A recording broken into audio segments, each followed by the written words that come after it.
Hey, Last 2 days, yesterday and the day before. bravo, bravo. Woohoo! And on Monday, we had our friend Pat O'Gorman, who's a great flute player and who's played with Brian for geez decades, and I toured with him a lot too, and so we had him join us, and it really got us going. Like it was a good kind of catalyst, and we all sat in the same room and proceeded to put out 6 tracks in 6 hours Wow, Ooh, with lots of wow. breaks. Brian Where required did you do the recording, Dan? a place called Union Sound, and it's down on Sackville Street, Queen and Parliament area. Okay. And it's interesting because my friend Brian, who's in my band, his son and two other guys partnered and built this place. It was a garage, and they completely gutted it and completely redid it, including pouring new floor and everything like that, and made it into one of we think it's probably the best studio in the city. It has Oh, everything. The main room has 20-foot ceilings with big sound diffusers in them, and that's where we sat. It was just okay. fabulous. And we asked Darren, the engineer, we said, "So who was in here before us?" And he said, "Geddy Lee." Oh, It's right pretty, on. yeah. wow. So anyway, 6 tracks, and then the next day we went in and did a few more and did some mixing and tightening up of stuff. But it's just live off the floor. It's got great energy. It's straight. There's no accompaniment. There's only 2 tracks that have a little bit of accompaniment, and the rest is just bare, straight up tunes. Wow. Wonderful. Yeah. Can't And wait to hear it or to Yeah. buy it or do oh yeah, something to How do and we get you it? access know it. what? We were sitting there in the control room saying, "Do we even bother to make CDs this time around?" You know what I mean? Like I don't. I have one CD player in my whole existence right now, Yeah. and Mm. that's a special one. Hmm. My computer doesn't have one. Jen's new computer doesn't have one. The kids don't even know how to use them. So Yeah. I just wonder if I should even bother because we could just, we can sell it on Bandcamp and digitally and just Yeah. basically we only did it just for the crack anyway, you know. Oh. But it certainly it'll help you polish up your playing. I Oh, think if you have a goal and then people are going to hear that forever and ever and ever, oh and it's yeah. so Thing it's a is, different type of music.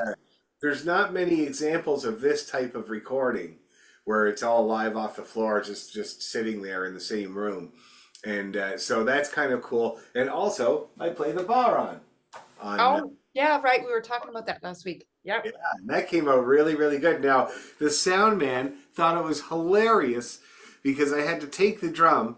It was the brown one. The other one was just didn't have the right pitch. It wasn't in the right key, basically. And so I took the brown one, and that had a really good sound, but it was too slack. So I Mhm. was like, okay, I gotta go heat it up. I'll be right back. So I went outside in the sun, and I let her heat up, and I let her heat up nice and tight. And then I came back in, and I also had to tape a rock to the tipper because it was really too light. So then I came back in, and the sound man was like, "So what did you do to the drum?" And I Oh said, yeah. "I heated it up in the sun, and we gotta go now." Yeah. Before it cools off. Oh, it did. And then the neat thing about it was is that the pitch dropped, so that by the time we got into the second tune, it was a different key, and the pitch had dropped. Mm. It was perfect. Like, and then it continued to drop right till the end. So, but we had to do 2 takes of that, which meant I had to go back outside Oh my God. and get her warm again, and then come back inside. And that was actually the one that worked. You know. So anyway, a lot of fun. But I thought the sound man was going to kill himself laughing. Okay, so I'm going to play this set of tunes.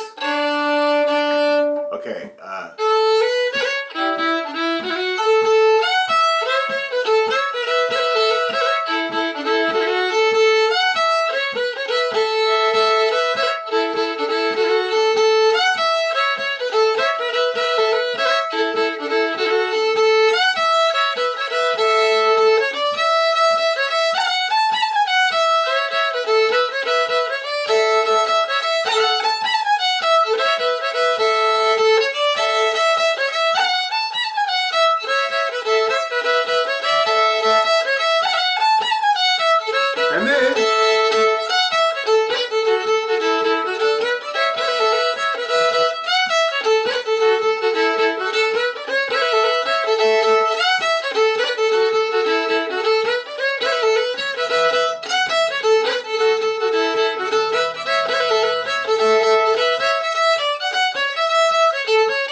that's a great set. That's going to be a great fun set. So first thing we got to do though is sort of work on our A major. So let's do a nice A major scale in 2 octaves and an arpeggio, and we'll do it a few times because A major is not the easiest. And here's your A. Okay, let's do it. Nice slow scale. Ready, go.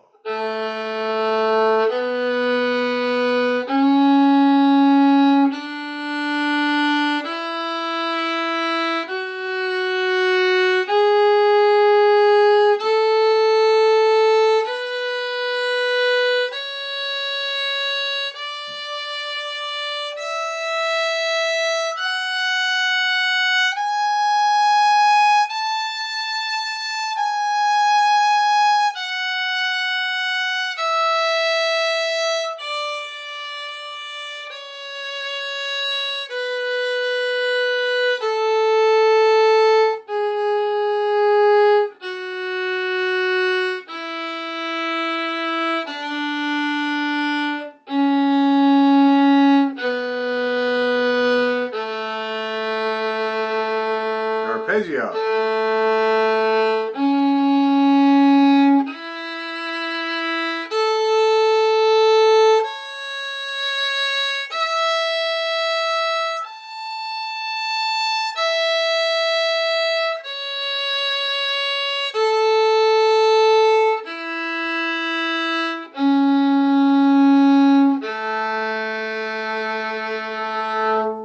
I did very, very well, I have to say.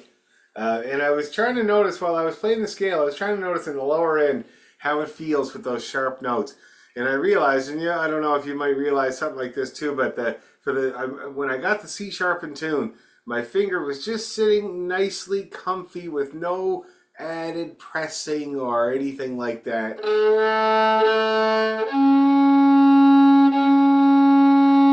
And it's fairly flat because I got small hands, but it's not, I don't have full on it at all. It's kind of medium. And that's when it's bang on. So anyway, good to notice these things. I find now on the G sharp, I have a tiny bit more pressure, and I'm using the harder part of my finger for that one. And this is just what I notice when I'm getting it in tune. So anyway, let's do it again. Same thing. Ready, go.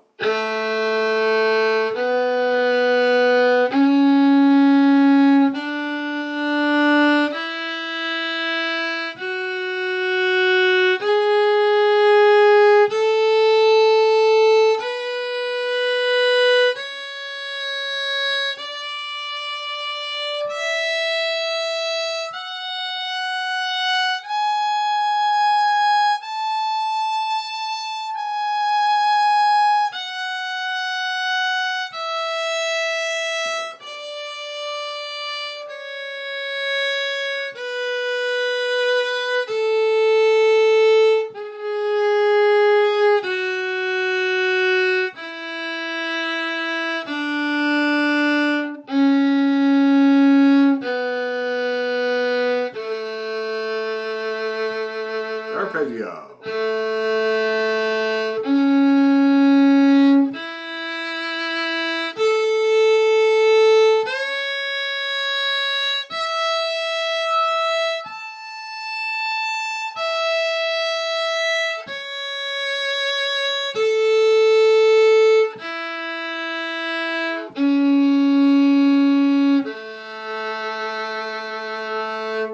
Now, how are you guys feeling about A major? Not bad? All right, you know what that means. Faster.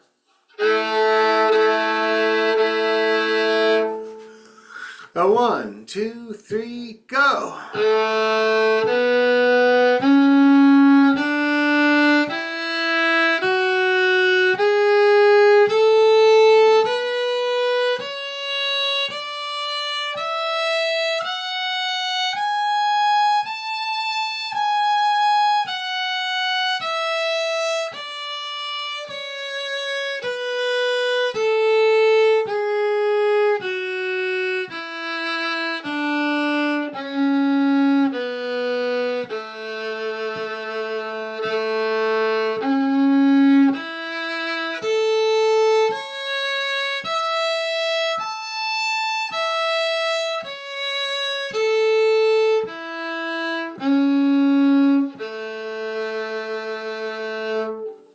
Still good? Good. Okay, now let's do it. Let's start with the 100 pipers. And we're just going to practice each tune individually on the slow side because we got to bring it back. And then we'll put them all together. Okay? So let's start with the 100 pipers. Let's kind of go like this. You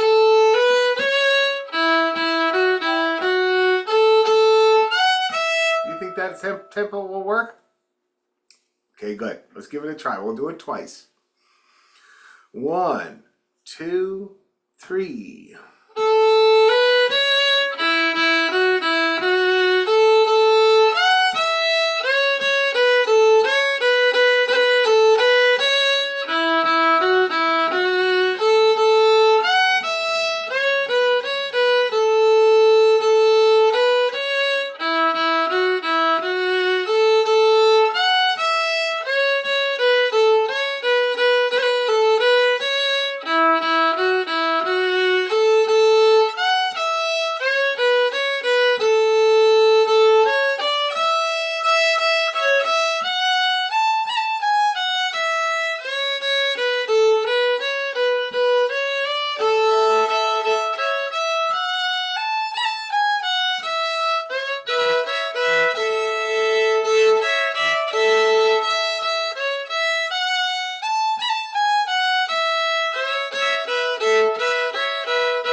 Again.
Take a little breather. Now everybody's bow is moving along just fine there. Any problems? Anything getting in the way of going a little faster? A little tiny bit? Okay, let's give it a try. And Dan, I might stop once in a while to look at your bowing to compare it to mine. Like I might physically stop playing just to check All right. and then go back. I'm just trying to think if there's any weird bowing.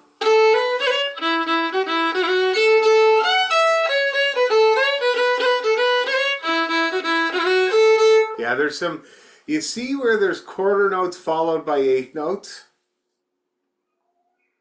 I'm oftentimes doing that in an up bow slur. Okay? It's kind of a rule of thumb for jigs. If you're going up for that particular rhythmic figure, it's good to slur them in the up bow. Okay, now I have to see if I'm doing it to all of them.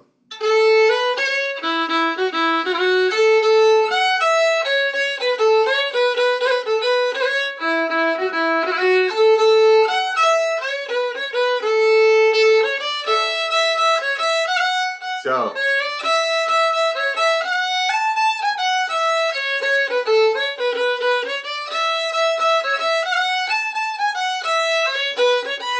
I'm not doing all of them, but I'm doing a lot of them. And basically it works if you're going up for it, slur it.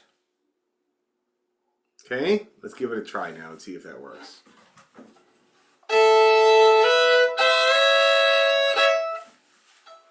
Okay. 1, 2, 3.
okay?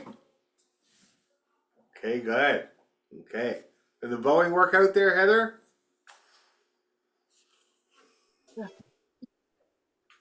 Yep. Yeah. Yeah, and I was clubbing here and there just because I'd made my own habits, and so I had to think to change them. So Yeah, it'll come. that's good. And it's the type of thing where like you just try to up your batting average every time. You know what I mean? Yeah, good. Okay, let's get Irishman's Heart out. We'll go slow first. No need to be in a rush. It's too hot.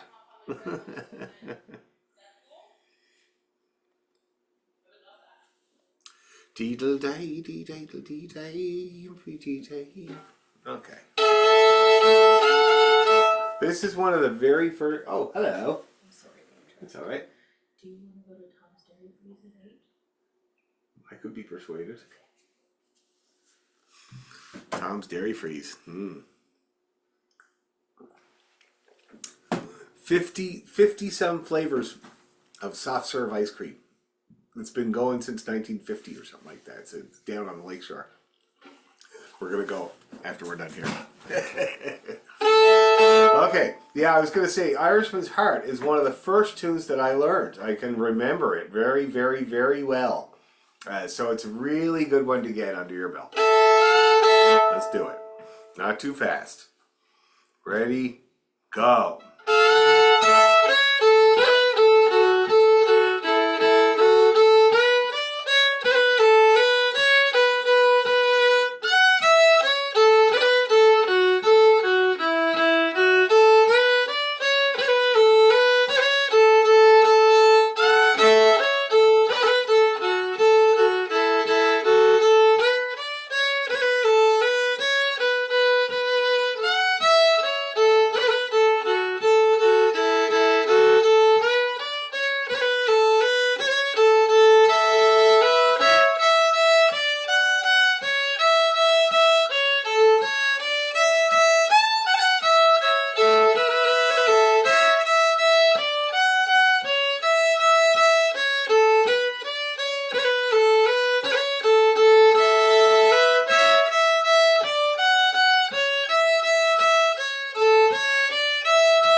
Okay.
All right.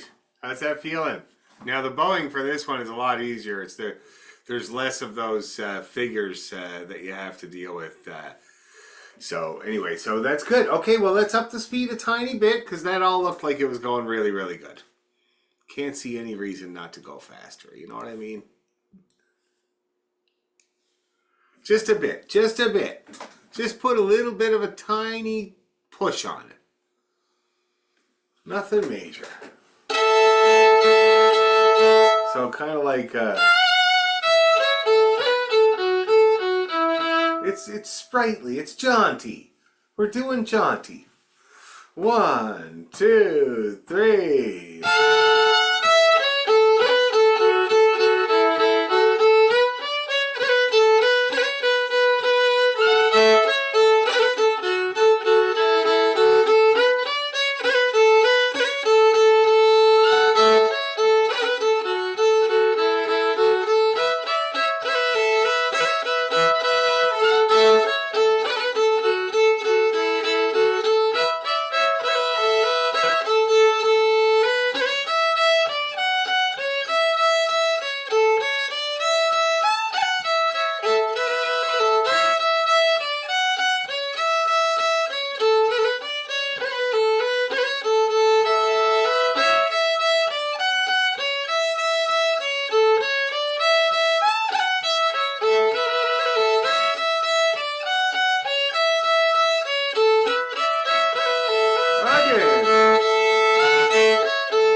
Great old tune. All good? Any problems?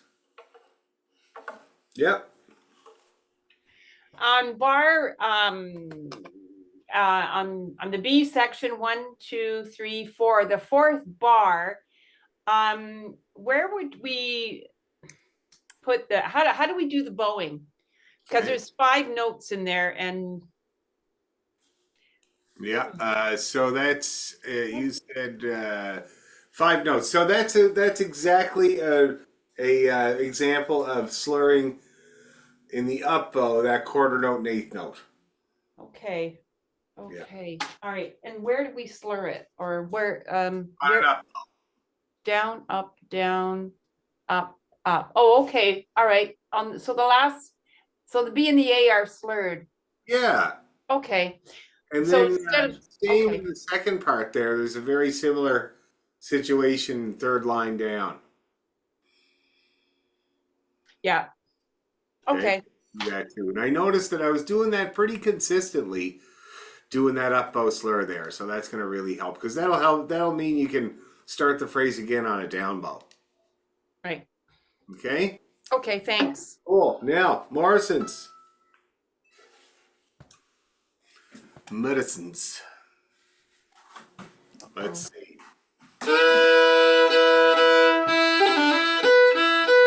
Let's go like that at first. My God, I was teaching Mike from Galway today, Mike O'Donoghue, and he's 80. And when he emailed me for lessons, he comes to Noonan's all the time. He's always at every session at Noonan's. He's sitting at the end of the bar. I didn't even know that he played the fiddle, but I got an email from him one day that said, and the subject line was "Play better than you." So he was like, he wanted to get strengthen his playing so that he could play better than me. And anyway, so we've had 2 lessons, and today it was Cooley's Reel, and he said, you know, I love Cooley's Reel, but I could never ever play it in my life. So when he walked out today, he could play it. And it was mostly by ear because the guy is not a music reader. You know, like we had it there, which was useful because even though he's not reading it, I was able to point out the phrases, see what they looked like, point out that they're identical. That really helped a lot. And because I knew it was going to be like this just from the approach he had with Cooley's, the ending is the same in the A part as the B part. So we actually got the ending first. So that when we were messing around with the other bits, he could always slide into that ending, and it worked. Anyway, but it reminds me of Morrison's because it starts with the E minor. Same Morrison's as E to B as well. See that? All those E minor tunes are very similar like that. Anyway, let's give it a try. Nice and slow so we get that string crossing. Okay. 1, 2, 3.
Okay, everything good?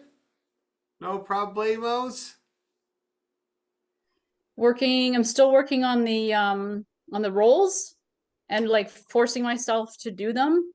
That's good. So Now, yeah, been but practicing that. I should warn you because I actually kind of roles eluded me for a long, long time, and it was because I was trying to do all of them all the time, and I was trying to do everything all at once. So sometimes, like, it is good to do them every time if you can, but it's also okay to skip one because it means you can get ready for the next one.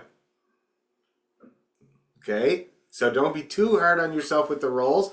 But I used to try one. Sometimes I would try just one in a tune because it was so new to me. You know what I mean? So anyway, because sometimes when you work yourself up to one, it's actually a successful one, and it's like woo hoo.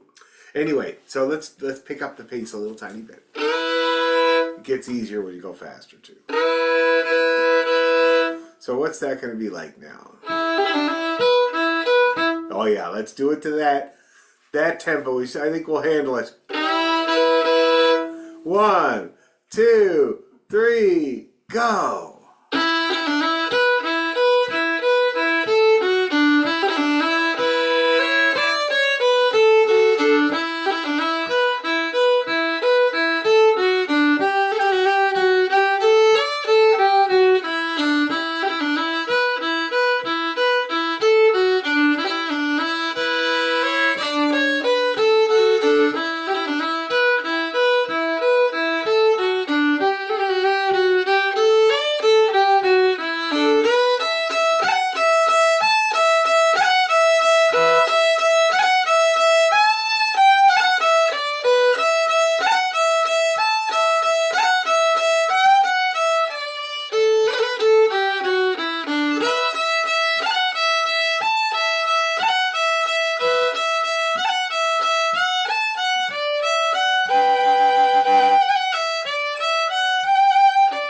Again.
Oh, that looks successful, everybody. That's really, really good.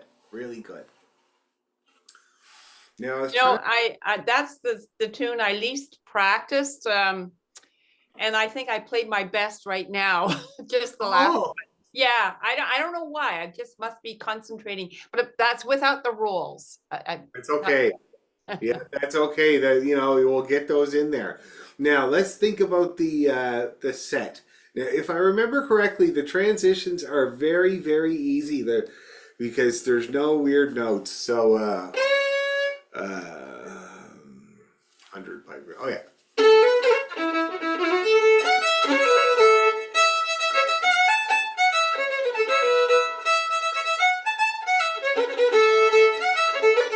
No, that's it. So all we do is to get from one tune to the other. So.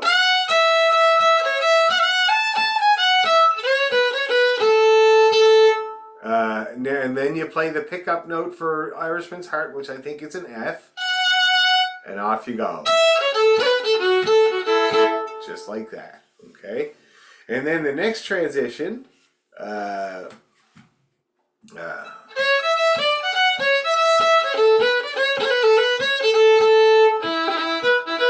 that's it. Finish one tune, start the next tune. Very simple. Yep. So the question is, the transition between the Pipers and the Irishmans is we finished that last bar of the 100 of the Pipers, and then you pause and then you play that A. You just come in with that pickup. It's an F, I think, isn't it? On the Irishman is an A. Oh, it's an A. Okay, well that's fine. But yeah, it's not a pause. It's actually a quarter note, right? So, so.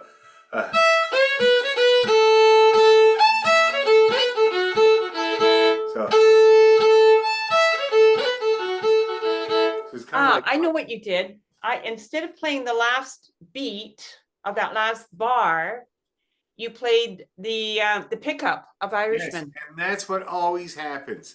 So the pickup replaces the very last note of the tune. Okay. Okay. Okay. And then like you're playing an octave then, like the A, low A to a high A. That makes Yeah. sense. Okay. All right. Nice. And you I'm better learning. be tuned. Okay, let's do it. 2 times each.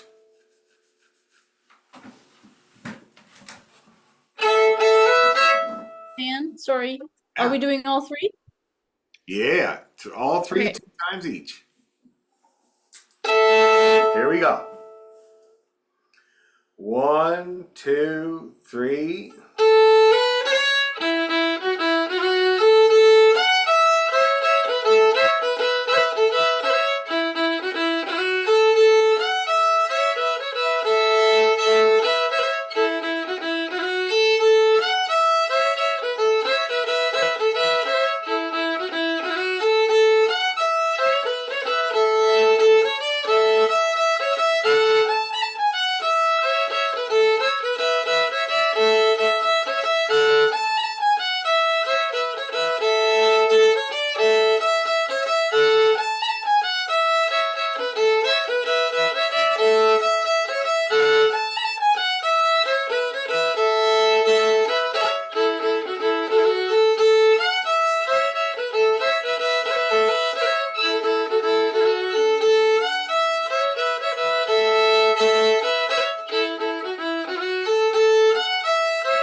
Here we go.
I was watching the clock there. That took approximately 4 minutes. A little bit more than 4 minutes to go through all those 3 tunes. How's everybody feeling? Good challenge. And how are, like, after playing for that long at a stint, do you notice any tension coming in anywhere? Change yeah. in what, but Dan? Tension coming in anywhere, like maybe on your left hand or on your right hand or on your... Definitely, yeah, I feel it. And then I tense up, and then my playing starts to go wobbly on me. Yeah. Yeah, and I can't play that like that. I have to be relaxed.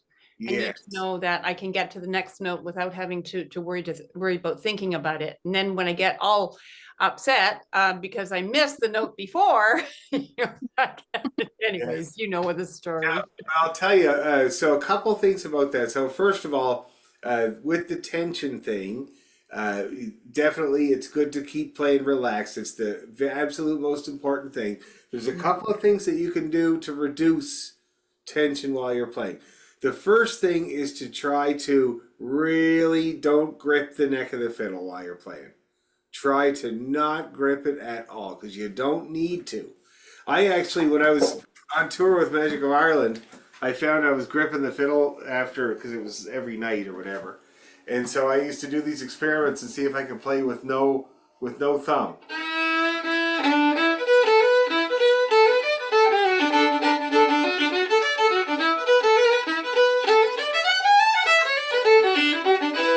See that? You don't actually need your thumb. And so if you're gripping on that fiddle, it really adds to the tension in your left hand. Okay? And then the other thing is that you mentioned there is missing a note. Now, when you're playing a tune, especially at full speed and a set of tunes, it's a lot like D-Day. Okay? So you get off the landing craft and you got to go from one end of the beach to the other. Some of your mates might die next to you. You can't help them. You just got to keep going. And then, so that's what I find when you're playing these long sets. If you miss a note, you got to just wait for the next chance to get it. You know what I mean? Rather than get all kind of like, oh, trying to fix your mistake. Just wait till... The nice thing about this music is that there's always another chance to try it. Yeah. So much repeat, right? It's So- funny, you know, when I have a relaxed mindset, you get into this flow state and it's like, oh, I actually kind of have this half memorized. And then you hit this last 2 bars of Morrison's and I'm like, oh no. And then if I get myself all panicky, you know, the cortisol sets in and I can't concentrate anymore and I can't get back on the horse. Terrible enough. Now, you know, it's interesting. We were in the studio with Brian, and I think I might have told you guys the story about him making me play the Strathspey the way he plays it instead of the way it's written. And then it's called the Earl of Dalhousie Strathspey. So we sat down and I worked out the way he wanted to do it. And he showed me the end. He wanted to do these triplets. And it's like, okay, got it. And we started to try to do it. And he just started to panic. He started to have these little couldn't get to the next part. And, it's just normal when you're in the studio and stuff. And he kept missing that ending that he wanted to do. And at one point, he just kept playing the first ending again in the second part. And I think it was the third time we tried it, and I was like, nope, now it's time for the second ending. And I played the second ending, and he looked at me and he goes, I never played it like that before. Oh, really? Wow. And then we thought about something else for a while. I think Pat O'Gorman was in the control room, and I think he made a really off-color joke. And then that kind of distracted us, and it was great. No problem at all. But you get into these things, and it's amazing what it can do when you panic. You really make stupid decisions. So you got to remember, it's only a few eighth notes go floating in the air. It can't hurt anybody if they're wrong. Let's give the set one more try before we're done. Okay, one more try, whole set. Same speed. I don't think there's any reason to go faster.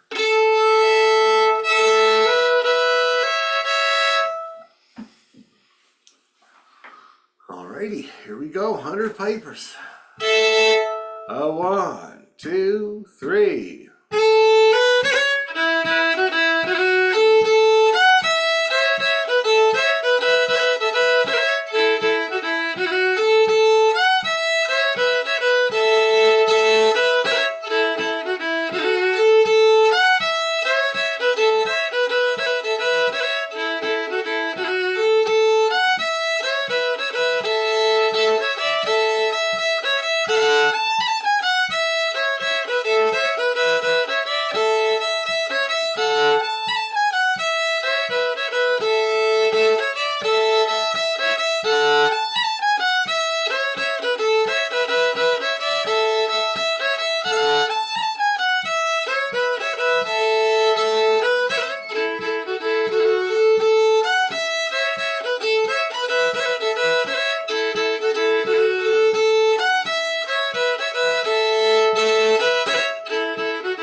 right.